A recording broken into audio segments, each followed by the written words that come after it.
My name is Rick, and I'm here at Modern Vintage Wrestling, and I'm sitting here with Alan Fenstermaker. Alan, how you doing today? I'm doing good. How are you doing, buddy? I'm good, man, and I just wanted to interview you for the Pro Wrestling Archives, and maybe you could tell the people how did the Pro Wrestling Archives come to be? What exactly are your goals with it? I know that you've worked with me on it, but you might as well just tell the people out there, what's up with the Pro Wrestling Archives. Okay. I've been a wrestling fan my whole life. I watched when Hulk Hogan came to rise in the late 80s. I stopped watching for a while. Started watching again in the Attitude Era with Stone Cold Steve Austin, the Hardy Boys, and that kind of got me going for a while. I kind of stopped watching after the invasion, and then just recently just picked up watching again. And mainly it's all about the wrestling business and the respect and the brotherhood in the locker room, and just the passion that everybody has for it, and just for putting an awesome show together. That's really nice, Alan.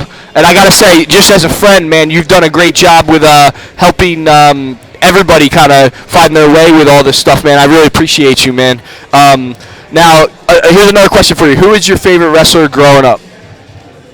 I'd probably say it started out with Hulk Hogan, and then Stone Cold Steve Austin, Shawn Michaels, Bret Hart, the Hardys.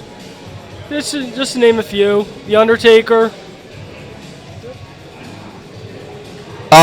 What would you say is the greatest show that you've been a part of since you've now been filming and reffing and doing other things in the business?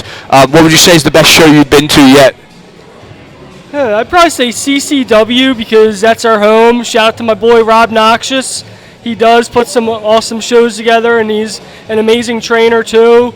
A lot of passion and knowledge about the wrestling business, so if anybody wants to learn how to wrestle, ref or manage, definitely hit up Rob Noxious, Classic Championship Wrestling, and you'll learn how to wrestle the right way and just to be a professional about it.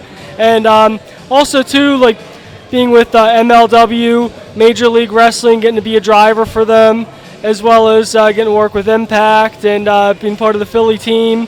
And it's just an amazing ride working with Top Rope TV. Got me my start in the wrestling business, and then just taking it from there, just taking it one day at a time as I just I get better at each and every show that I do, and get practice doing ring crew and just doing the little stuff that makes me feel a part of the team, and get to contribute to the show and just contribute to that ring up there. See, I put that ring together with the whole team right there. It's a whole brotherhood of people, and we put that ring together.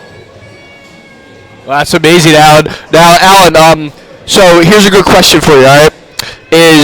What is it about the wrestling business that makes you feel so at home here? Because I know we talked about this a bunch since we've been in it. We come from the music world, and being in the wrestling world has been a breath of fresh air. What is it exactly?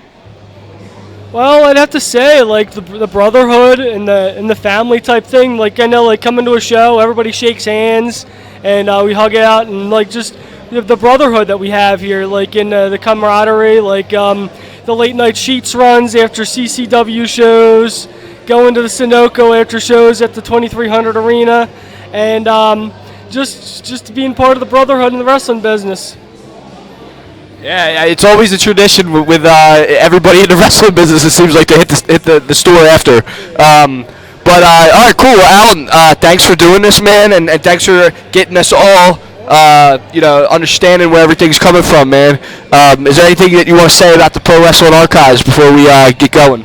All I gotta say is keep tuning in, because we came, we saw, we archived.